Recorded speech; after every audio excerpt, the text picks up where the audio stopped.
Hi, this is Karen at SnickerdoodleDesigns, and today we're going to take a look at creating a panoramic photograph in Photoshop. I did not know that Photoshop has a photo merge feature until just recently, and I was really excited about it, so I'd like to share with you how this works. For this tutorial, I am working in Creative Cloud 2015.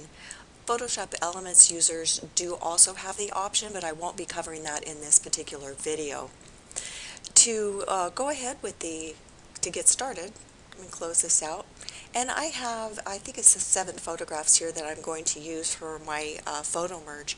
And it's very simple to do. All you need to do is go up to File, Automate, and Photo Merge.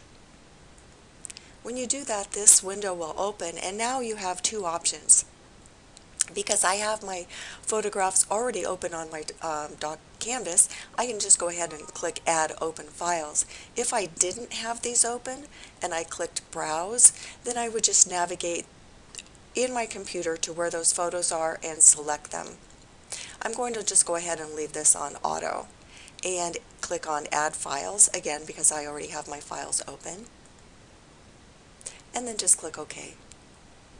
And it takes just a minute for Photoshop to work its magic, but it will merge these photos together and then it will blend them as well so that they look, the exposure is the same in all of them. And I think in just a minute you'll be able to see that happen.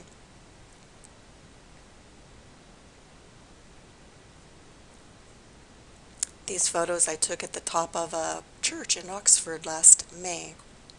And now it's blending. You can see at the bottom right here, it's a little brighter on the right hand side. Just a few tips for while this is working. When you are taking photographs that you know you're going to use the photo merge feature in, a couple things to keep in mind.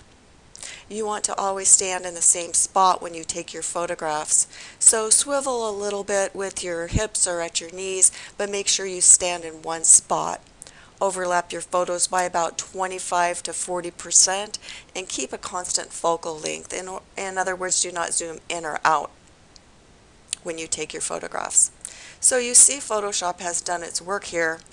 It has put this particular photo up here because I grabbed an extra one that it couldn't merge with the other photograph. So it set it aside to let me know, nope, this one didn't work. So let's go ahead and turn that one off.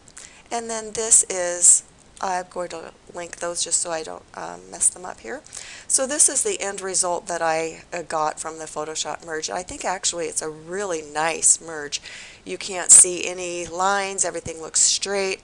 Of course, these lines around the edge here are something that we'll have to deal with.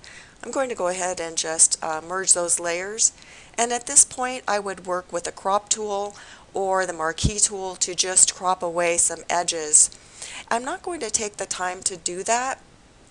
You can see in the downloaded PDF file how I ended up, but let me bring this up here. This is what I ended up with. I ended up with the straight edges here, and I didn't want to crop away too much of this. If I would have gone and cropped away right to where I got rid of all the transparency, you see I would have lost quite a bit of this photograph. I would have lost the top of the building here, and I would have lost too much of this down here. So what I did was I cropped close to that. You can see I still have the tower and I have a lot of the green. And these parts right here, I actually just cloned. I used the clone tool and very carefully and very slowly just cloned in these edges here so that they look like the surrounding area. So that's all there is to it. It's a super feature and really fun to use.